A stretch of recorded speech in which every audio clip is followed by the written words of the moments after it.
Good morning, everyone. This is John Cogan. I'm the CEO of Proformative, the online community for corporate finance, accounting, and related professionals. I would love to welcome everyone to today's webinar, The Financial Close, Why is it Still Such a Challenge? Well, accountants have been closing the books since the profession was formed. It is still a process that is filled with stress and chaos. In today's close, there's inherent complexity and continued pressure for greater speed. What makes the financial close process unique and challenging, and what can we do to make it less challenging? In this session, we'll explore best practices to launch a financial close improvement program to reduce the stress and chaos. Also, we'll learn how a solid financial close prepares you for an efficient audit and some practical tips on collaborating with your auditor. This knowledge will be brought to you by experienced corporate accounting professionals with decades of experience. And on that note, I would like to thank Mullen, Nixon & Williams, a firm steeped in the ins and outs of corporate accounting and certainly the close process, for helping us make this event possible and for helping us make it free for all of the attendees, like everything on Proformative. A brief note on today's agenda. First, we will hear short presentations from two speakers. Actually, it's one presentation that two speakers will share in the speaking duties. Then we will move to a panel discussion where we'll spend the remainder of our hour answering your questions. We would like this to be an interactive experience for you, so if you have any questions at any time, please go to the questions area in your GoToWebinar control panel and send us your questions.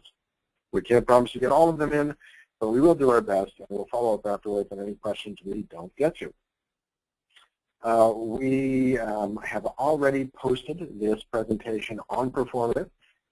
So if you were to go onto Proformative and do a search for the financial close and then click on resources in the search results, you will find this presentation. We will also be posting the video of this presentation. Typically we get that up within 48 hours. So if you ever want to revisit what was said, or if you want to pass this along to friends, it'll be there also as a resource on Proformative. We will also be sending out an email with a link to the presentation. So yes, you will have all sorts of access and free access to the content, and we welcome you to hop onto the site and grab that. We are, as we always do, offering CPE credits for the CPAs in today's audience. In order to enable that, the CPAs will be familiar with the fact that we have to ask a couple of polling questions during today's event. So about midway through and then at the end, we've got two polling questions. Don't worry, there's not a right or wrong answer. These are actually questions that will help us all gain some knowledge about our peers and where our peers stand in these processes. They're all anonymized, but will give us some interesting fodder for the Q&A panel that comes at the end. And once again, I want to remind folks, and please just take a look at your GoToWebinar control panel and see where it says questions. In there, you can ask questions, and we won't be able to get to them until the Q&A section that happens at the end, but please feel free to ask your questions at any time. I'd love to give a warm welcome to Proformative to first-timers and folks who are returning. For the first-timers, just a quick little bit of information about Proformative. What are we? We're the largest and fastest growing online resource for corporate finance, accounting, treasury, and related professionals. We're completely ad-free, noise-free, and free. Absolutely no cost, no ads, no nothing on the site. It's just peers helping peers. It's a really wonderful resource, and hope you come online and check us out at Proformative.com. We've got a lot of great knowledge to pass on to you today, and we've got about an hour to do it in. We've got all sorts of wonderful information to cover. And to help us do that this morning, I would like to introduce our two speakers for today. And we'll start with Leilani Nakamura, who's an advisory partner at Mullen, Nixon & Williams. Leilani has over 20 years of experience working with a variety of Silicon Valley companies, from small startups to large public corporations. She has led numerous audits of private and public companies, performed process and control improvement projects, and assisted companies with Sarbanes-Oxley Section 404 documentation and testing. She leads the firm's financial reporting and optimized close practice. Prior to joining Mullen, Nixon & Williams, Leilani was an audit partner with KPMG's Silicon Valley technology practice. Also joining us this morning is Trevor Gillespie. is Audit Senior Manager for Mullen, Nixon & Williams, and Audit Senior Manager, I should say. Trevor works primarily with small to medium-sized tech companies. Trevor has worked with numerous emerging companies and has extensive experience with the technical accounting issues emerging companies face, such as multi-element rev rec and equity issues. Trevor has also written articles and taught classes on complex accounting issues such as share-based payments, for example, ASC 718, formerly FAS 123R. And prior to joining Mullen, Nixon & Williams, Trevor was an audit supervisor with PricewaterhouseCoopers. So with that, I'd love to hand it over to Leilani and welcome you guys officially and have you take it on from here. Thanks, John. We're very excited about the topic today, and we see a lot of finance teams looking to improve their close process. It's actually a bit of a tricky topic to discuss because every company's close is unique, and so we can't give you a one-size-fits-all answer. There really is no cookie-cutter approach. We can't take one company's close and say, hey, they did a really great job, and then just pass it on to another company. But what we'd like to leave you with at the end of the session this morning is a better understanding of what makes the close process unique and challenging.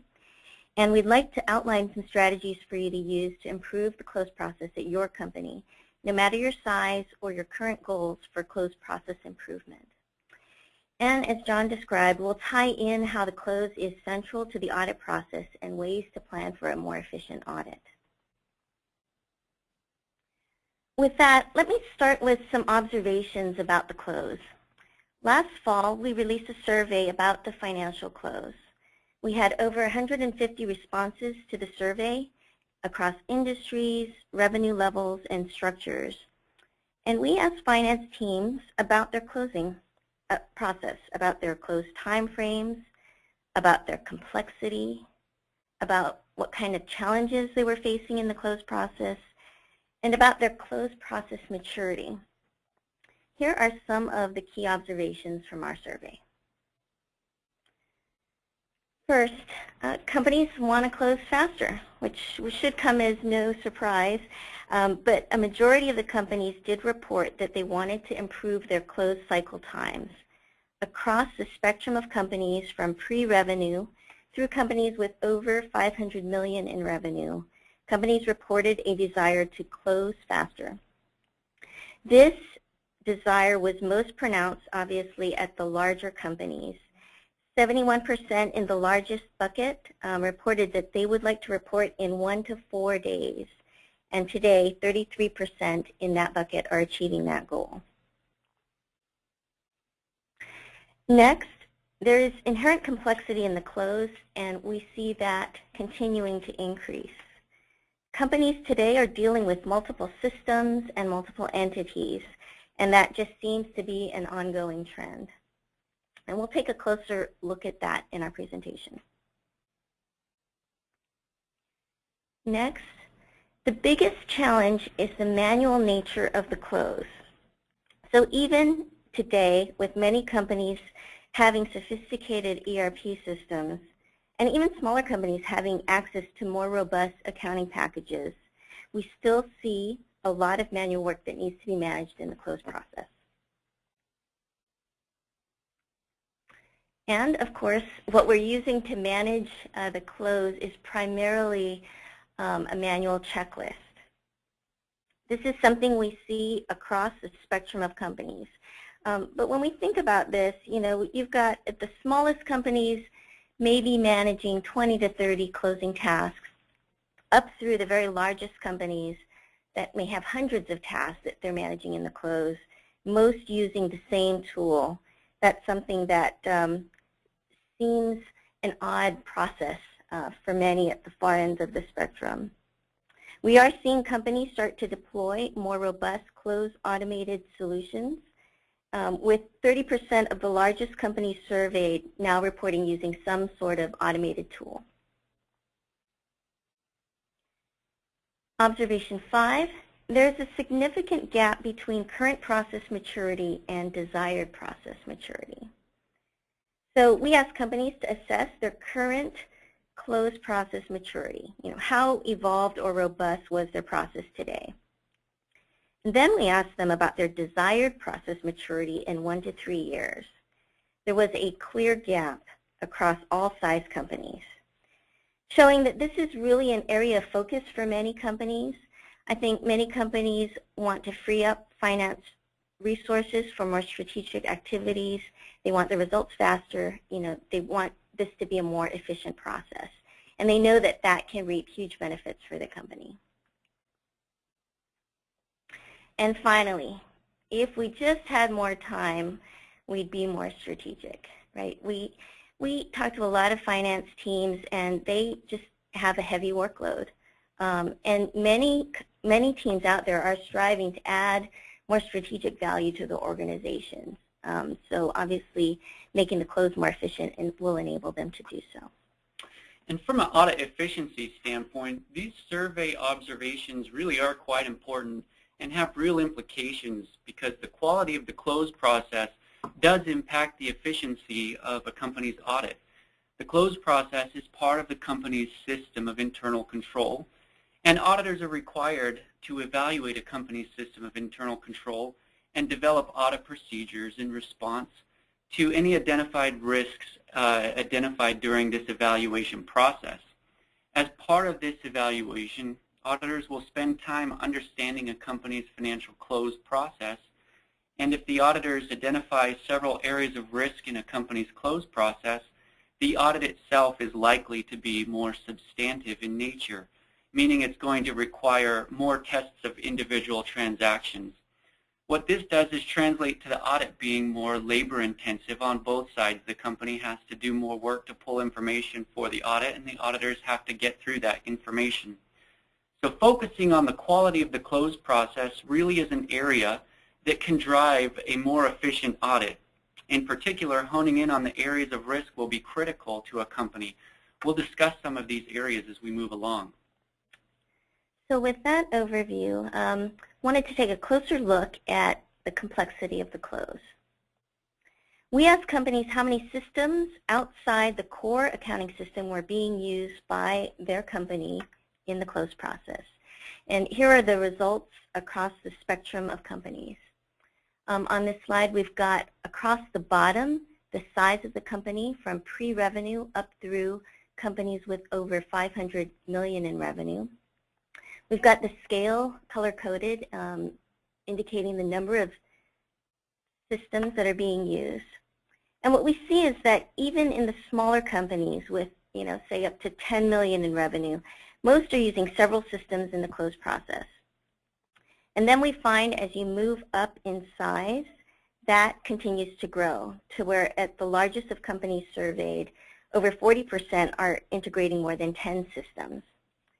Despite the fact that most companies at that stage have implemented a pretty robust ERP package, they're still drawing information from a number of systems.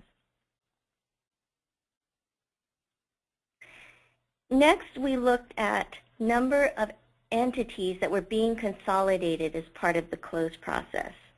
And again, across the bottom, we've got the scale, different size companies responding, and color-coded the number of systems that were being the number of entities that were being consolidated in the close process.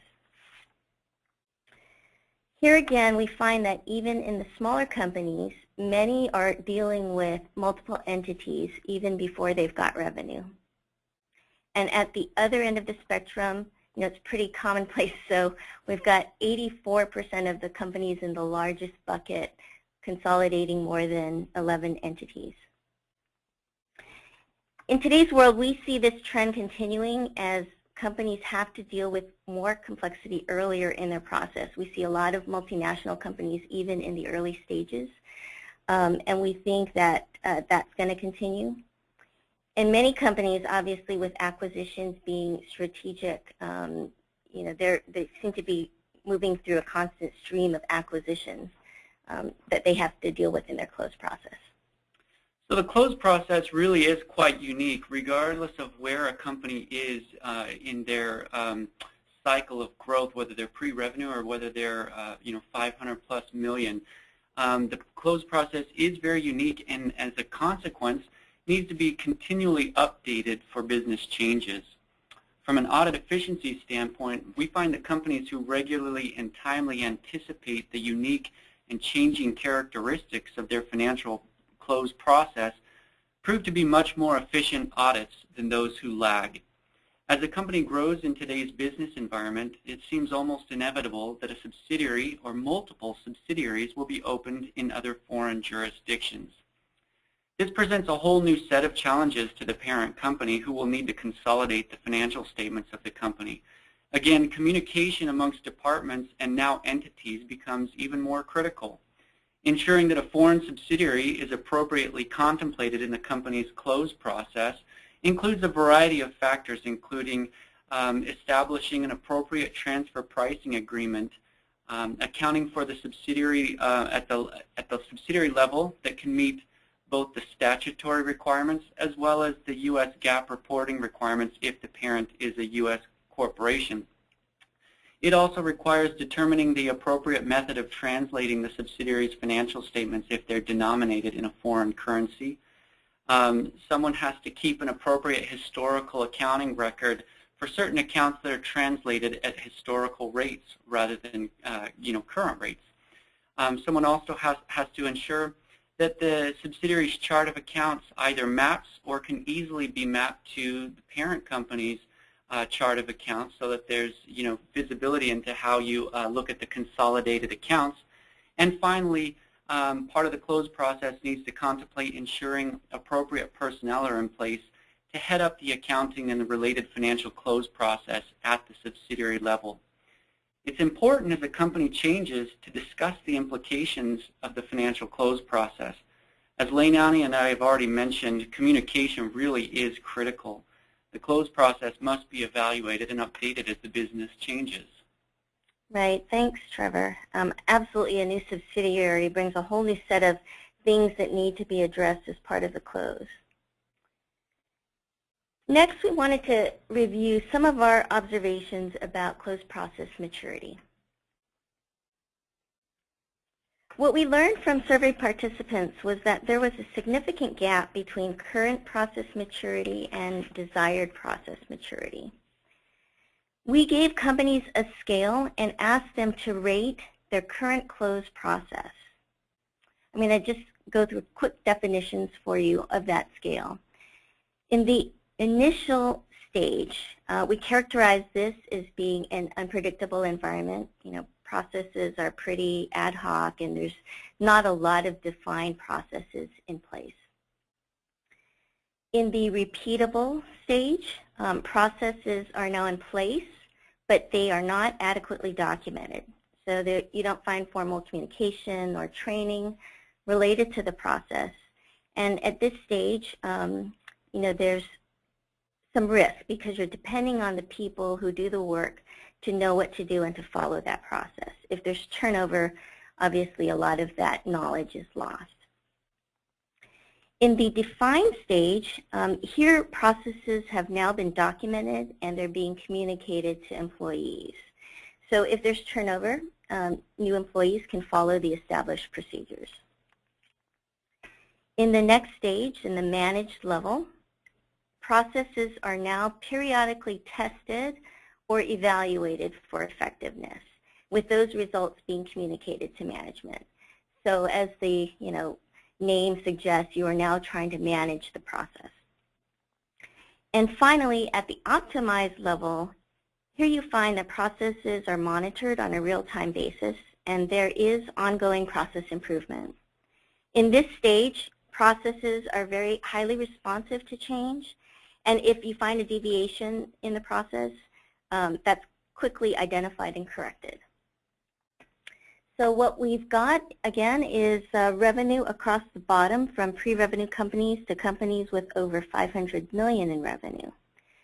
This is how they reported their current stage of maturity.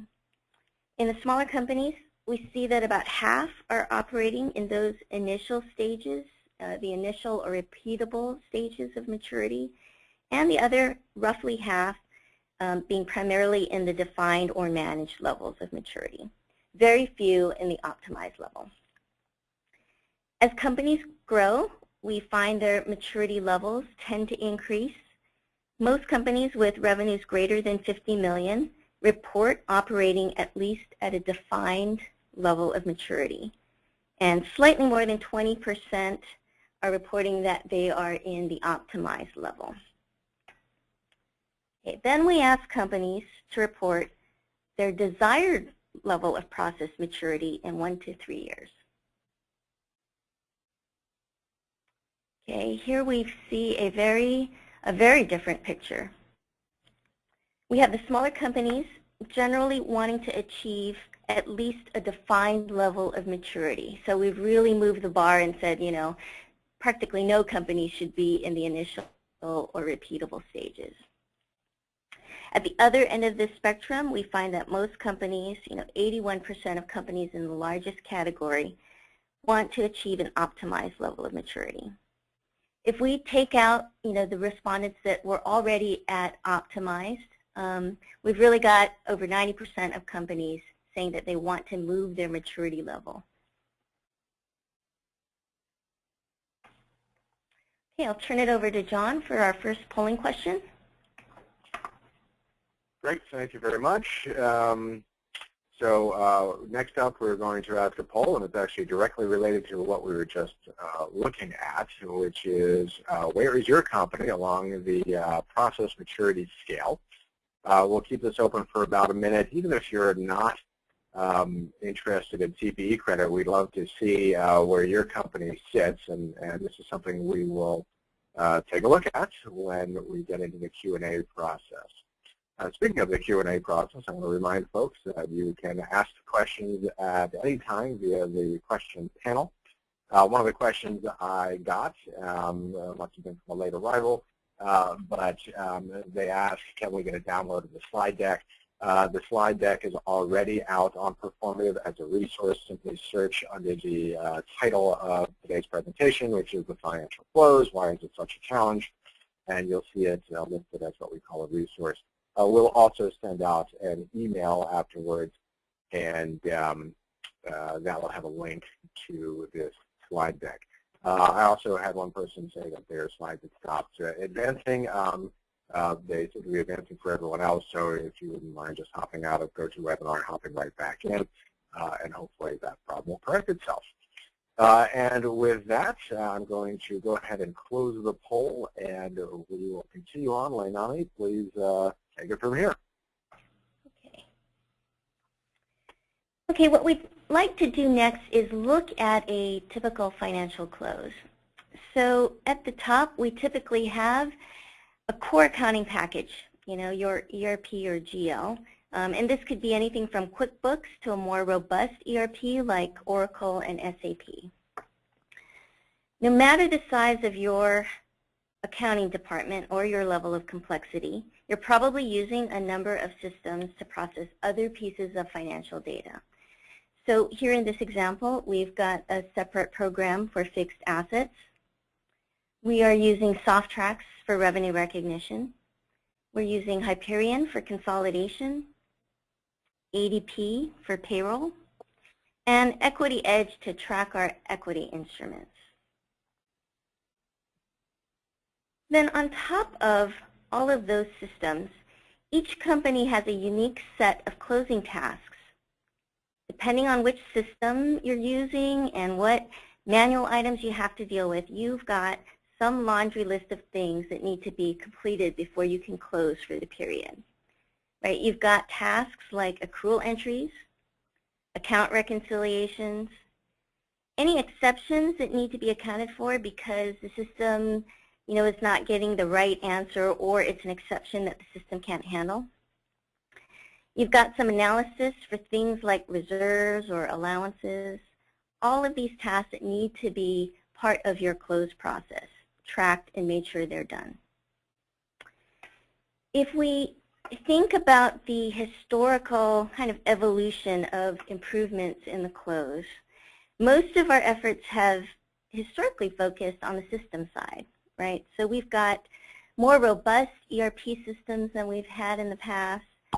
There are a lot of specialized software packages to use in very specific areas like payroll and equity that handle certain types of transactions. And that's all been great. But also consider this.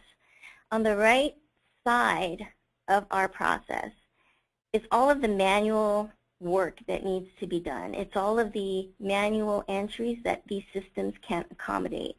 And no matter how much investment we make in additional systems, you're always going to have some collection of tasks that need to be managed to complete the close. And today, that's really where most of the risk is. Regardless of the level of your process maturity, the risk tends to be at the right-hand side, right? They're the journal entries that get missed. In today's SOX world, you know, they're the reconciliations that don't get signed off or weren't properly reviewed and then are caught as exceptions. Every company has a unique set of these items, and most companies are tracking these items today in Excel. There are more robust tools out there that are now focused on helping companies with close management. They help companies track closing tasks at a very detailed level and provide the company with better close metrics, like task status, whether tasks have been reviewed and signed off. Today in our survey, we found that close to 30% of the largest group of companies are now using some sort of automated close solution. Right, and you know, based on where a company is in their current process maturity and where they want to be, coupled with this current slide where we see that there are not only systems but processes that all rope into what goes into the general ledger, you know, that kind of helps to start answer the question of why the financial close process really is still such a challenge. There's a lot to do, and companies know that there are improvements that can be made.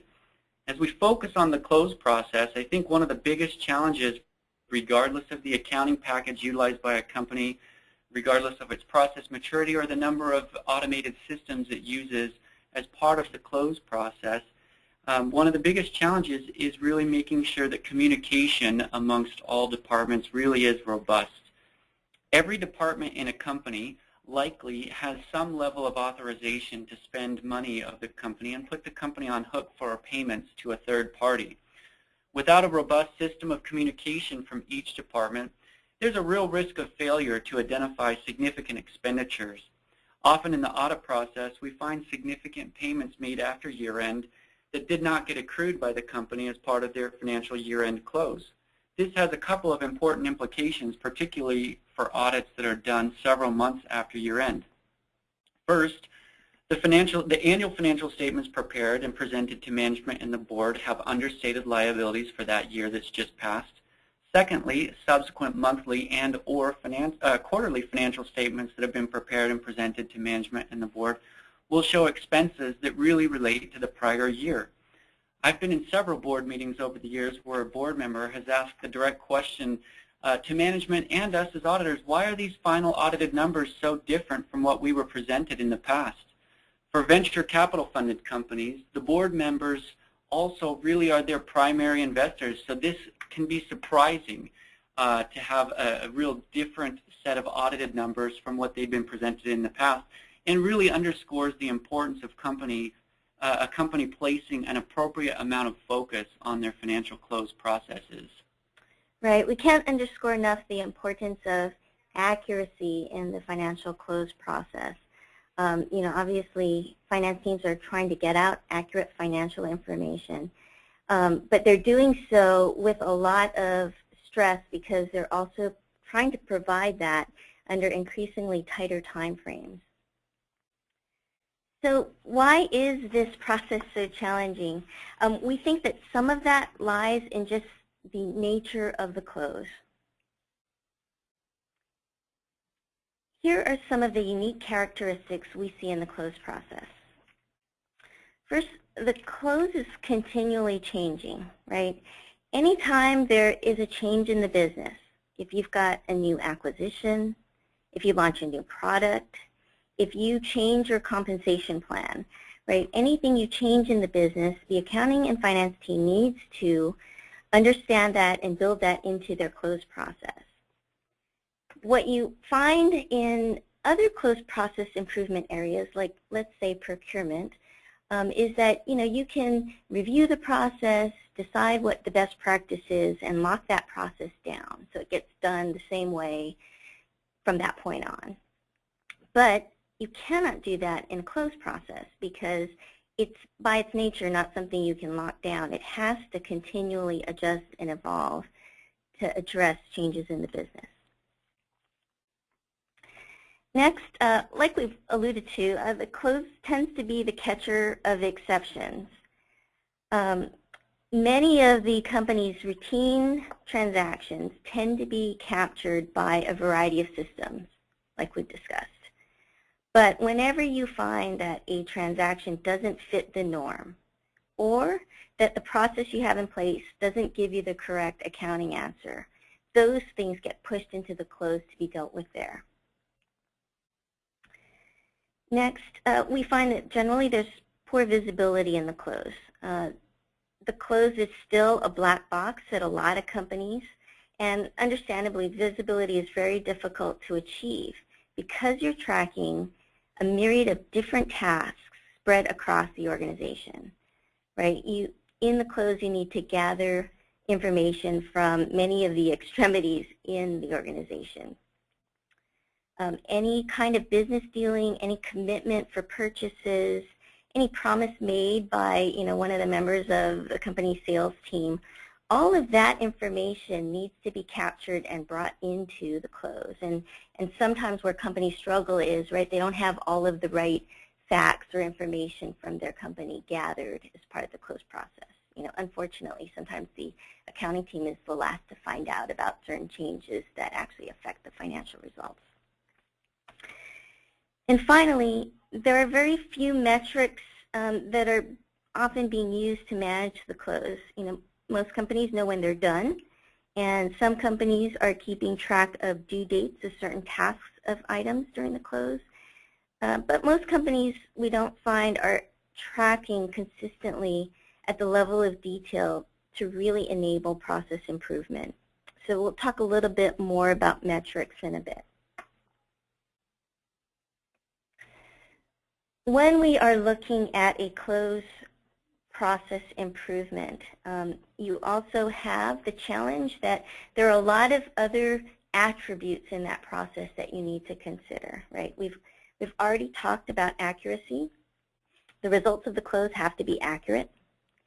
You want predictability and you want it to be stable, right? You want to have the ability to report results consistently along a certain desired time frame. You need it to be highly manageable so that it can be responsive to change, right? When you've got someone that's sick, you need to be able to cover for them. You need the process to be able to deal with any new issues effectively. You need visibility to be able to do that so you can see where you are and make any needed adjustments. And obviously there needs to be accountability, and in today's world, compliance is also extremely important. So not only do you need to do the tasks right and on time, but in a lot of cases for public companies, obviously, you also need to demonstrate sign-offs and reviews are completed as well. And you want to allow for as much time for analysis as possible. I believe that this, you have to think about the close in focus on the quality of the close and the process that you use to get there. And an outcome will be greater speed and efficiency. We've heard of companies that try to approach it the other way and force, you have to close in 5 days or 3 days or whatever the benchmark is. And I don't think this works the other way. If you try to drive it by focusing on speed and cost and don't focus on the process, then I think that just adds stress on the finance team and adds risk to the process, because that's where we find companies start to commit some errors in the process. Not exactly what you want. Okay, so you've decided that this is the year you're going to make some improvements to the close, and this is something you're focused on for this next year. Depending on the size, what you want to accomplish might vary, right? If you're in the initial stage of maturity, you may be looking to put in place a defined process, make sure things are documented. If you are a company that's further along in the spectrum and have things documented, but you can't drive greater efficiency in the process, you probably need to do other things to be able to look at fine-tuning your process. So wherever you are, here are some things to consider at the project level. First, bring senior management along with the plan. Like any other change management initiative, projects just tend to lose momentum or focus without the commitment of senior management. So when you hit the inevitable rough spots in your project, a commitment to the desired state, your goals, will keep the project moving. Communicating to leadership what you're going to accomplish and how that's going to benefit the company is an important element in maintaining support as the project progresses. Next, create a strategic plan with active project management. So, start your plan out with a sketch of a plan and goals that you want to accomplish. And even though as you go through the process you change or evolve those goals, keep track, monitor your progress, and report back to management as the project progresses, what you're accomplishing. Evaluate existing and available technology. Look at the tools you're currently using today and look at the tools that are available and decide what's most appropriate given your circumstances. Is Excel the right tool for your company? Is it, is your closed checklist manageable using that tool? Or is a more robust solution the answer for your company? There are now solutions that help with automating close management, if you will. They keep track of tasks and can help with providing better metrics. And these are becoming more widespread. Next, identify and adopt best practices. And when we say best practices in this context, we feel that many of the best practices will actually come from inside the company. Because each company's close is unique, it's really challenging to take what one company does and apply it to your situation. But having a mechanism for those in the accounting and finance team to share how they're doing their work, to collaborate, brainstorm on process improvement, that often leads to finding best practices within the organization. Next, prioritize change management, right? I'm an accountant and I work with a lot of accountants, and I have to say that I think that many of us can be a little change resistant at times. So appreciate and acknowledge that up front, and that's just a normal part of any process improvement endeavor. I hear a lot of the time when I'm doing process reviews and I ask teams, well, why are you doing it that way? What's the rationale? And a lot of times what I hear back is, well, that's the way we've always done it. So as you go through the process and you start to evaluate, the tasks and how you're doing things, absolutely, there are things you're going to find that are valid and important to preserve, that are specialized things in your company. Keep those. But also challenge why things have been done a certain way. And if you conclude that there is a better answer or, a better way of doing things, resist the urge to keep doing things the way they've always been done. And finally, adopt a culture of continuous improvement, right? The best way to improve a close process is actually incrementally over time. The close has to happen, right, every month, every quarter, every year. So it's not a process you can put on hold and say, okay, we just won't deal with it this month. We're in the middle of process improvement. So it's impractical to overhaul the process all at once. You will be more successful if you accomplish the change slowly and deliberately, looking for incremental process improvements every period. What you're really looking to build is a continuous improvement cycle, just part of the way you continually evolve your process.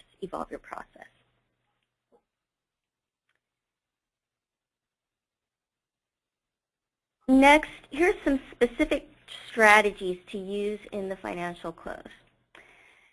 First, assign responsibility for resolving discrepancies. Right? Make sure that you are clear on who is responsible for dealing with exceptions or discrepancies. If you are trying to chase that down when you find something in the middle of the close, then that's just going to take additional cycle time and slow things down. So make sure that you're clear up front who that is and who makes the call when you have issues. Next, establish clear accountability for closing schedules and enforce deadlines. So you're looking to create a very detailed list of tasks with who is responsible and when it gets completed during the close. If you don't have that put together, that's a good place to start to gather the details of your close. Many companies already have something like that in place with a closing checklist and a closing calendar. But I would also say challenge yourself to keep it current. We find a lot of times when we look at closed checklists that they tend to become outdated. Things just get carried forward on the checklist, and you might hear, oh, we don't do that anymore. We stopped doing that months ago. So it's not a very useful tool unless it is current, and people are diligent about tracking when things actually get done, because that will help you find areas of process improvement.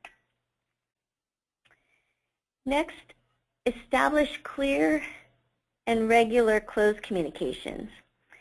You need to be able to track progress as you go through the close. So that might look like a centralized checklist that everybody is updating with completion dates. Some companies have closed meetings that they use to report status and address issues. And some companies are using a tool that the tasks are loaded in that reports real time when things are done and signed off. The important thing here is whatever the mechanics to drive better visibility, because it's really the visibility that will help you better manage and improve your process. Develop and monitor close performance metrics, right? We all know that what gets measured gets done. And so metrics are an important part of any process improvement effort. You need to develop a set of metrics that can help you measure progress and identify areas of improvement. And we'll give you an example of a few of those in a bit. And finally, continuously improve the close. So like we've already talked about, a continuous improvement methodology works best in the close. So build into your process a mechanism to constantly review, assess, and improve your close process. With that, let's take a look at some example metrics. So here we have kind of a first set of metrics that are relatively easy to gather, things to give you a high-level sense of your close. Obviously, what is your current time frame? How quickly are you closing on a monthly, quarterly, or annual basis? What kind of post-close adjustments do you have? Are you finding a lot of things after the period end that you need to deal with? That's an indication of the quality of the process and the accuracy in your close. Number of audit adjustments. Similarly, these will point out things that the finance team might have missed during the close. And audit overages will give you a sense of, how prepared you are and how well you have your documentation pulled together. Just hitting a little bit more on one possible metric to consider, and that's the number of audit adjustments. As auditors, one of the things we do when we evaluate a company each year on a continuing basis is to review the list of prior year audit adjustments.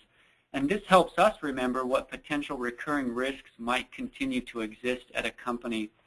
They also help us gauge the amount of time that may be necessary on the audit, depending on whether those issues that gave rise to those adjustments have been resolved or not. And so I think it's really a useful tool for management to also consider when evaluating and revising its close process and how you can improve that overall financial close process. Okay, here is a list of more detailed metrics. So as you go through your process and start to track more information, obviously you can use that information to make incremental changes in the process. Percentage of late tasks. So if you know which tasks are late, you can start to diagnose what you need to do to prevent tasks from falling behind. Conversely, if a task was actually finished early, figure out why it went more smoothly and formalize that into the process. Task start dates from month to month. So, take a look at when tasks are being started, because typically if a task is late, it's often because it didn't get started on time. So looking at the details of that can also help you highlight where there's bottlenecks in the process. Differences in tasks from month to month or between locations, right? So as you track task times in more detail, you can start to make comparisons to identify, what's different month to month. If something got better, why? If it slowed down, why? Or if you've got similar tasks across departments or locations, and one department or location is doing it faster or better, ask and investigate why. That's probably where you'll find some process improvement. And finally, time between task completion and review. And this is something we'd like to spend just a bit more time on. This is an example of a close schedule that's running 9 to 10 days. And it's a typical curve that we see at many companies. You've got a first set of tasks that are typically done by the preparers, right? They start a little bit before period end. There's a huge spike in activity, and then that starts to taper off as those initial close tasks are being completed. Then the reviewers kick in and perform their work just as the close is, the first pass of the close, if you will, is coming to a wind down. And finally, there's a final level of analytic review. Typically, this might be at the higher levels, an executive team doing their final review. And in a tight schedule where you've got strict compliance deadlines, obviously this step is what tends to get compressed. So let's talk about an example of an error that occurs on day 2 of the close. If an error occurs on day 2 of the close, what is the impact of the close? Well, that depends on when it's found, right? So if an error occurs on day 2 and it's found on day 2 or day 3, then it will tend to have pretty minimal impact to the close. But if that same error is actually discovered, very late in the close, like say day 8 during that review process, then that has a much bigger impact to the close. I think we've all experienced that, right? You think you're done and someone's doing a top-level review and they find something, and then that sets everybody into a scramble to deal with the error that's been found.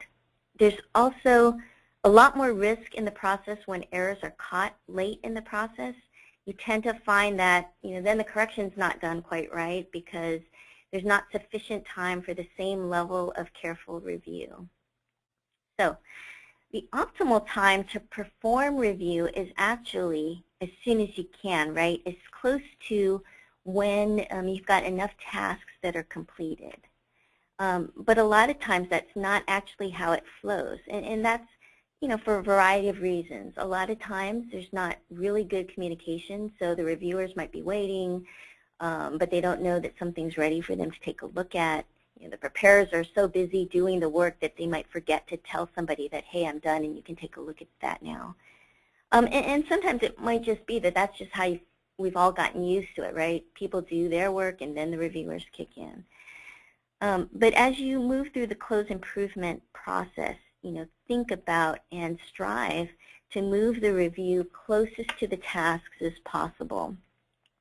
That will obviously help you identify errors sooner, and it will hopefully leave more room for analytical review, which is a very important part of the process. You don't want time there to be cut short. With that, let me turn it over to Trevor, who will talk about how the financial close process leads into the audit preparation process. Thanks, Lenani. Efficient audits really do stem from a robust financial close process, one that contemplates all of the unique characteristics of the company. I'd really like to underscore the importance of the review process in the financial close. As Leilani mentioned, when financial close deadlines are short, the review process often gets shortchanged. Incorporating a very critical review of the financial statements post-close really can result in a more efficient audit process. In addition to this type of review, some of the high-level ideas that I suggest in preparing for your audit to help make it more efficient are: one, first, really assess the company's financial reporting risks, asking yourselves the following questions. Do we have appropriate communication across the company relevant to our financial reporting? And that's one that I've brought up already before, but I think that's a really critical component of the financial close process that can be improved overall. Second, do we have a comprehensive financial close process? Considering, do we know what could go wrong in that process? Have we thought about what we might have missed as part of the financial close? And have we contemplated the changes in the business that need to be incorporated into financial close process? Next, do we have the expertise on certain accounting issues to make sure that those expertise are contemplated in the close process? Next, what manual processes are subject to error, and how do we consider those in the financial close process? And finally, as we said before, have we reviewed the prior year audit adjustments if there were any? The next thing I would suggest is to really plan your audit properly. To that end, I suggest meeting with your auditors before the audit process and really help them understand what happened during the year and work with them to identify all the areas that will require special accounting treatment.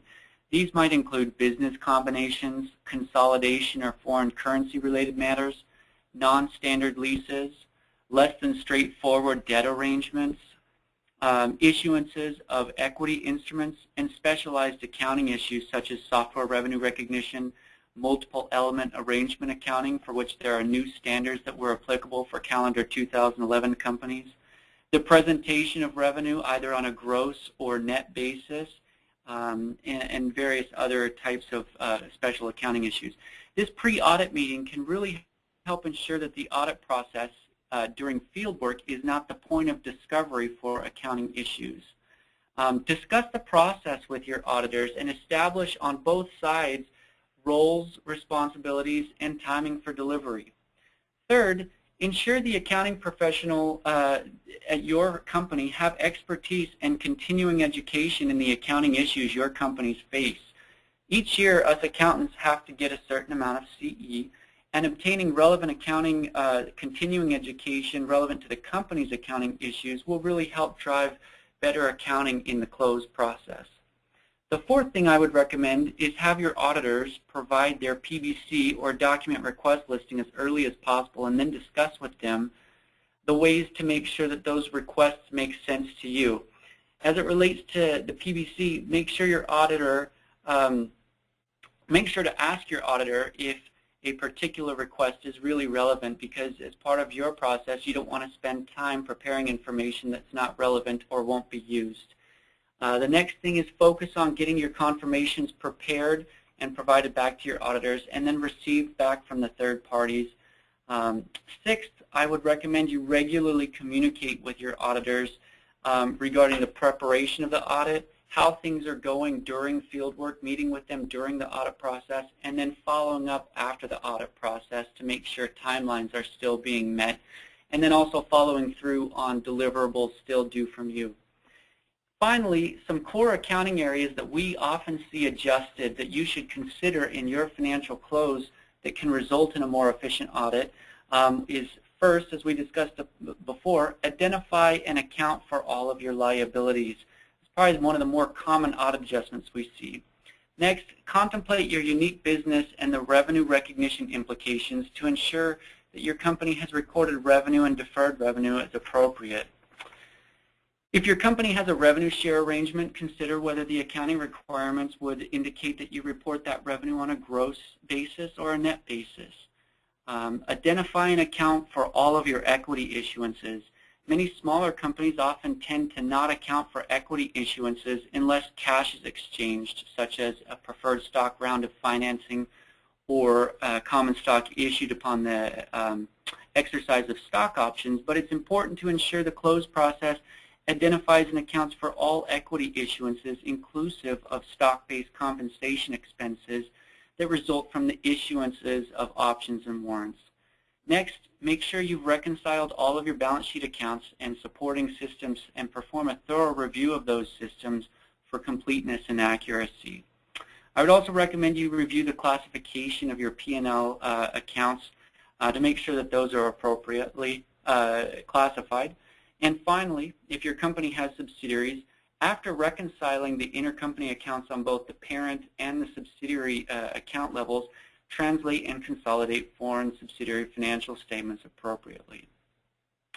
In closing, Leilani and I would just like to reiterate the importance of giving appropriate consideration and attention to the financial close process. The financial close should be a process that's updated consistently for changes and unique complexities in the company's business. It should consider the inherently more risky areas that are subject to error, such as the manual processes that are part of the financial close process. Increasing communication across departments at the company will also contribute to a more reliable financial close process. And finally, developing metrics and monitoring processes with a mindset of continuous process improvement will contribute to a financial close process that reduces the stress and chaos experienced by many companies and help drive a more efficient audit process, because the financial information you provide to your auditors will not only be more reliable, but it's also supported by a more sound process. With that being said, we are finished with our prepared comments, so I'll turn the time back over to John. Great. Thanks, Trevor. Hey, before we move on, Trevor, a quick request for the benefit of all the attendees here. You went through a whole slew of checklists there, essentially with one slide. I'm wondering whether you could actually create a few new slides and send them to me so I can append them to this, and we'll get that updated slide deck out that essentially just capture those checklists that you went through. Sure. Okay, that would be great. And if you can get those to me in the next 24 hours, we'll get that immediately out so that when folks go to the website and download the presentation, you'll have the benefit of those things in writing. All right. That's great. Thank you. We are running towards the end of our time here, and what I want to do real quickly is get to the second polling question. And once again, even if you are not here for CPE credit, we'd love to see how long it takes your company to consolidate and close monthly. And we will share this. We actually had questions from folks, what was the average time to close based on the survey results that you guys took, Leilani.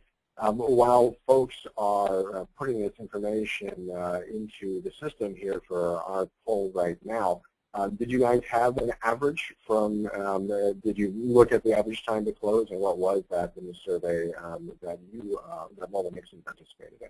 Yes, and actually there are more detailed results in the survey, so I'm happy to give you that link as well, because we did measure it across the size of the company, as well as it's different from monthly reporting, quarterly reporting, and annual reporting.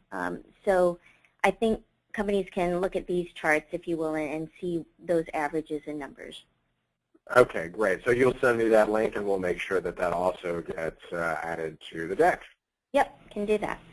Wonderful. And actually, just for the edification of those attending here, you can now see what the results of our survey was. We have over 160 folks here, and a good percentage of them participated here. So it looks like obviously 39 days and 10 to 15 days is a bit too busy. So our average, if I had to do a quick back-of-the-envelope weighted average, is probably around 8 or 9 days